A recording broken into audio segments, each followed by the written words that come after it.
السلام علیکم ورحمۃ وبرکاتہ۔ فرینکلی اسپیک میں خوش آمدید۔ بسم اللہ الرحمن الرحیم۔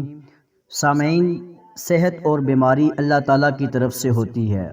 صحت بھی اللہ تعالیٰ کی ایک نعمت ہے اور بیماری بھی اللہ تعالیٰ کی طرف سے آتی ہے۔ اللہ رب العزت ہی تمام جہانوں کا مالک ہے، جس کے قبضہ قدرت کے اندر میری اور آپ کی جان ہے۔ بیماری کی صورت میں انسان عاجزی دکھاتا ہے، اللہ کی طرف رجوع کرتا ہے، اللہ کا نام لیتا ہے، اور بیماری کی وجہ سے اللہ رب العزت اس مسلمان کے گناہ جو ہیں معاف فرما دیتے ہیں اس بیماری کے بدلے کے اندر۔ اسی طرح ہم دیکھتے ہیں بہت سارے لوگ صحت مند ہوتے ہیں، تو صحت کے اندر انسان کو غنیمت سمجھنا چاہیے کہ اللہ رب العزت نے ہمیں تندرستی عطا کی ہے، صحت عطا کی ہے۔ بہت ساری بیماریاں ایسی ہوتی ہیں کہ جن کو ہم ڈاکٹر کے پاس لے کر جاتے ہیں اور ڈاکٹر ہمیں کوئی دوا تجویز کر کے دیتا ہے، اس کا ٹیسٹ کرتا ہے اور ہم اس کے بعد ٹھیک ہو جاتے ہیں۔ لیکن ہم روزمرہ زندگی کے اندر ایسی بہت ساری بیماریاں دیکھتے ہیں جن کے بارے میں یہ بہت زیادہ مشہور ہوتا ہے کہ اس بیماری کا تو کوئی علاج ہی نہیں ہے۔ بہت ساری بیماریاں ایسی ہوتی ہیں کہ ان کے بارے میں یہ ایک فضا بنی ہوتی ہے کہ ڈاکٹروں کے پاس اس کا کوئی علاج نہیں ہے، اور کوئی ایسی مشینری نہیں ہے، کوئی ایسی جگہ نہیں ہے کہ جس کی وجہ سے ہم یہ سمجھیں کہ اس جگہ سے یا اس فرد سے اس بیماری کا علاج ہو جائے گا۔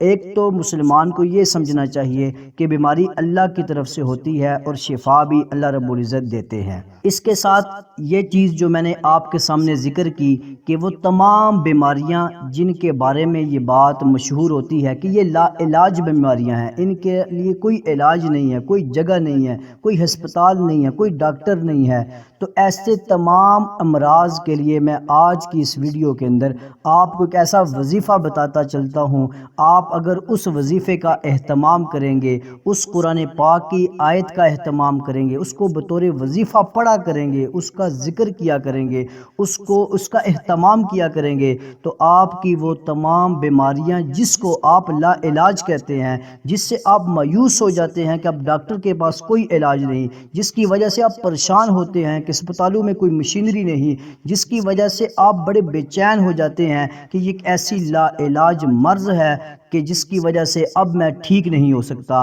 تو ایسی پریشانی، ایسی مایوسی کی حالت میں ہم نے مایوس اور پریشان ہونے کی ہمیں ضرورت نہیں، بلکہ آج کی اس ویڈیو کے اندر جو وظیفہ میں آپ کو بتاؤں گا آپ نے اس کا اہتمام کرنا ہے۔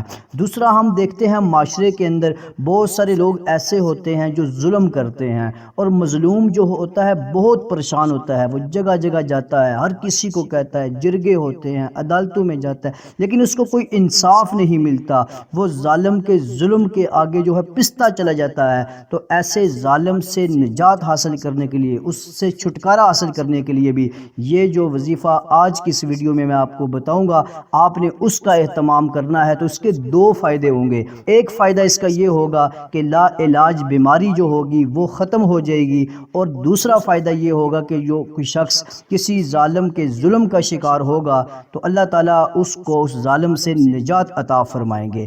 تو وہ قرآن پاک کی آیت یہ ہے، سورہ قمر آیت نمبر 10، فدعا ربہ انی مغلوب فانتصر۔ اگر آپ کو کوئی بیماری ہو اور ڈاکٹر کی سمجھ سے باہر ہو، یا کوئی دوا اثر نہ کرتی ہو، یا کوئی شخص مظلوم ہو اور ظالم کا ظلم انتہا تک پہنچ چکا ہو، تو روزانہ 313 مرتبہ مذکورہ آیت پڑھ کر آسمان کی طرف منہ کر کے پھونکیں اور مریض کو پانی پر دم کر کے پلائیں۔ یہ عمل 21 روز تک کرنا ہے۔